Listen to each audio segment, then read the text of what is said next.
Good morning and welcome to our PD for Strategies for Increasing Vocabulary Development. We're so excited that you are with us today. One of the areas in our school improvement plan is focused on vocabulary, especially increasing it from those ELLs and some of our ESC students that are in our lower 25%. So what we're going to do today is we're going to open with an opener. And what you're going to do is in the middle of the table you will see a card. So you're going to choose a card, but don't show anybody else. We're going to get up and we're going to mingle around, and we're going to find somebody from another table that you are not sitting with, and you're going to use 5 words to describe your card to the other person. That other person is going to be able to ask 3 yes or no questions to see if they can guess the word, and then you're going to switch. So we're going to give about 15 minutes so both partners are able to have a chance to guess and describe the words and ask questions. So let's get up and let's find somebody else. 15 minutes. Go ahead.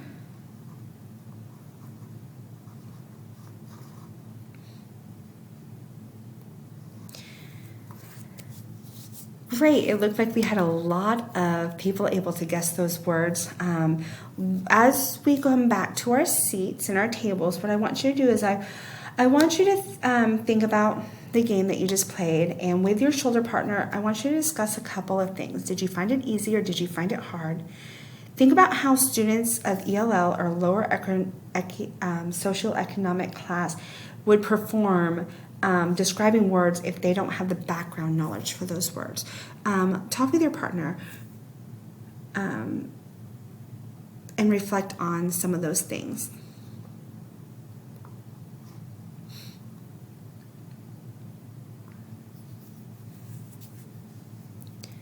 Those were some great discussions and ways that you were, I heard partners talking about students in their class that they can see having already difficulties with being able to do something like that because they don't have that background knowledge.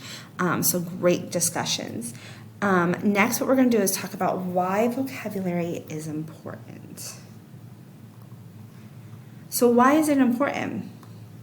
Vocabulary matters because readers can't fully understand the text without knowing the meaning of words within the text. Research has consistently demonstrated that vocabulary is strongly related to reading comprehension.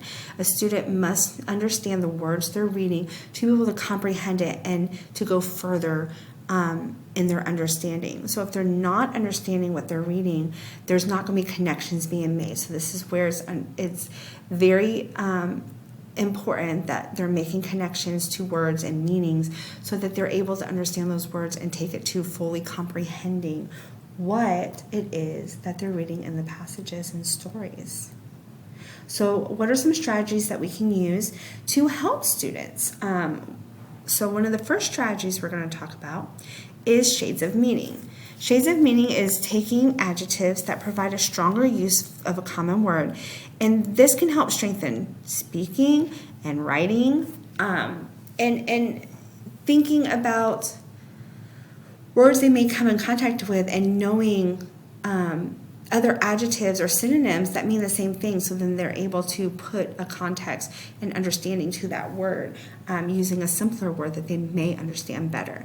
So as you can see on the screen, our synonym for the word fun is what we're going to start with. So fun would be what we consider a weak word. It's common.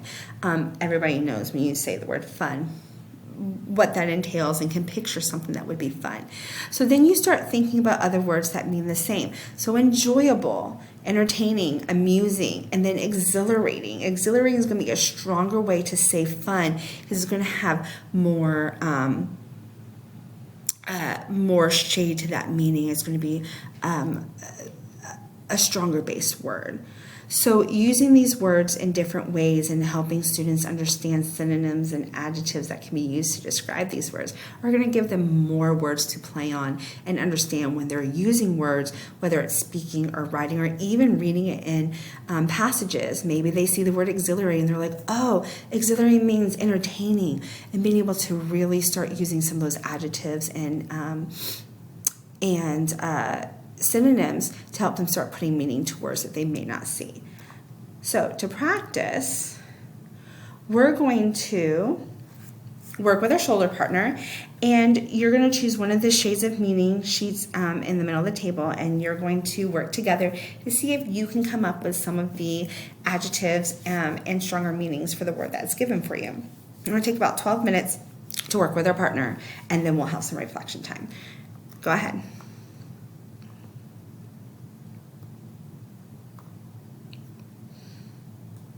Okay, as we come back from working with our partners, what I want you to do is I want you to reflect on this activity. Jot down on the sticky note in the middle of the table how you would use this in your classroom. We have teachers in here that are second grade, first grade, fifth grade. How could this be used in your classroom? And can you think of a student who may benefit from this strategy that you're currently teaching now? Give you about 3 minutes to jot down that information and reflect on this strategy. Okay. So next we're going to a next strategy that we're going to work on, and that is called a word detector. So being a word detector connects with context clues. So using words students will see for their weekly story will help build connection, provide background knowledge. You want them to fully understand those words that they're going to see in that story week after week. So it's a great way to incorporate these words into activities so they really get a strong meaning of them. Using nonsense words is a great way to help students work on context clues. So taking words that maybe make no sense, but can give them clues and ideas of what a word could be within a sentence. So this would be a way to be a word detector. And then really understanding what those context clues are to help provide meaning to unknown words. And usually you find those words right after the unknown word, or sometimes used as an example. And it's always great to have students understand that sometimes looking at the word parts can be a context clue to understanding what the word is, if it's a compound word, be able to break it down. Definitions, understanding what the definition is. So the marsh or a swamp is a wet and muddy place. So understanding that a marsh, well, another word for that is a swamp. And what it is, it's a wet and muddy place. And then visuals, using those text features and things are so important because it does give them understanding to words that they may not understand. And then synonyms and antonyms and helping them understand what is similar versus what is opposite. So stunning and beautiful would be the same versus grimace and a smile. He had a grimace on his face. She had a smile on her face, and understand the difference of those. So those are different ways to break down context clues for students to use. So what you're going to do is we're going to do some practice with some word detecting. And around the room is 6 stories in 6 different corners. And what we're going to do is we're going to split off based on the color sticker that you have on your screen, your slide notes. So in the top corner on the front page of your slide notes, there is a color. And what you're going to do is you're going to stand up and you're going to walk to the corner that is your color. So I'll give you a couple, about a minute to get up and find your area. Okay, now that everybody is at their corner to start, here's what you're going to do. You're going to read the story that is on your chart paper. And you're going to see magnifying glasses that are taped on the wall. You're going to take those magnifying glasses with a vocabulary word, and as you're reading, you're going to see if you can replace the nonsense word that's used in the passage with a vocabulary word that would be used there instead. So being able to use those context clues to help transfer out the nonsense word for the vocabulary word. And we're going to set the timer for about 15 minutes, and then throughout it, we're going to move from story to story. Okay? All right, let's go.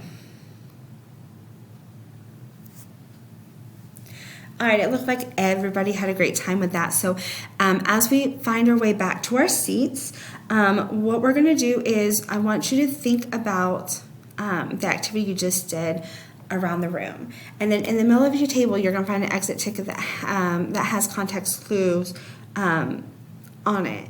And you're going to complete and talk with your shoulder partner about the activity, but also how can you use this in your classroom and how can it benefit your students. Okay, we're going to take about 5 minutes to complete and talk.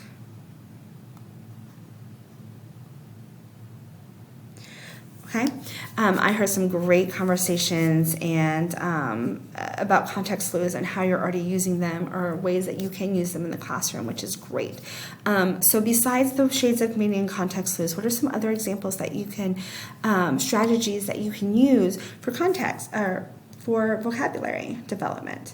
Some of them you may be familiar with, like a Freyer model. I know that's it's a widely used one where you give the definition, characteristics to describe the word, examples of it, and non-examples, whether it's words or pictures for younger students.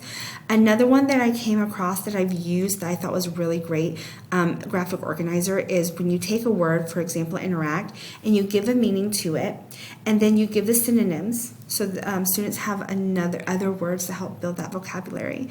And then example sentences using that word, one or two, and then ways for them to interact with others. So there's conversation about it. Turn to your partner and talk about the time you interacted with someone. Or how do animals interact with each other? Giving them a way to use it and to talk it out with each other. And then in the fourth square at the top, it gives an example of showing the interaction through a picture. So it shows the sun and how it interacts with the grass. And then the animals interact with the grass because they eat it. Or the sun interacts with the trees, and the trees are building fruit and seeds, and then the animals eat it, and so they're interacting with the trees. So it shows the interaction together. So it's like almost like a flow chart of some sort that shows using pictures the word. And then another example is something that you've probably heard before, but it's semantic mapping. And this is where you take a word in the middle and you kind of branch off and show different ways that it's meaning. So for example, transportation. Transportation, you think off the top of your head, walking, biking, boating. And so what you do is you map it out where transportation has water transportation. And then what words do you think of for water transportation? Ship, submarine, canoe, sailboat. And then maybe air transportation, a glider, an airplane, a blimp, a helicopter, hot air balloon. And then land, motorcycle, a bus, a bicycle, truck, van, by foot. So they're able to branch off and understand the different types of transportation and be able to think about, well, if we're talking about land transportation, I'm thinking about these words. Water transportation, we're thinking about these words. And air, we're thinking about these words. So it really helps connect the vocabulary, but also gives them more understanding to that word transportation, knowing that there's 3 different ways that you can think of and mapping those words out that they're able to provide more examples for. Okay. So what are your next steps using these strategies? How will you take these strategies back to your classroom? How are you going to incorporate these into your lessons?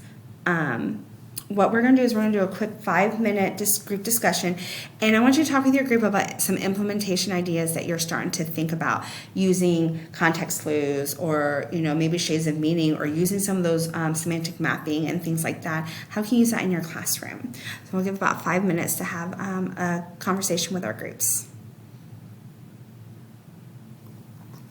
What great conversations we heard walking around of ways that you plan to use them or ways that you've already used some, but you can think about how you can tweak it for others. Those were some great conversations we heard as we went around. Does anyone want to share some ideas they had? Yes, table 2. What was something you guys talked about? Oh, what a great way to use that.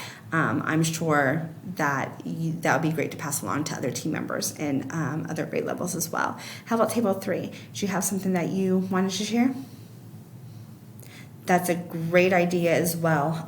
Great conversations. So is there anybody else want to share? Do you have any other questions about any of the strategies or anything vocabulary related? Okay. All right. So what we're going to do to end is we're going to do an exit ticket. And in the middle of the table, you will have a sticky note that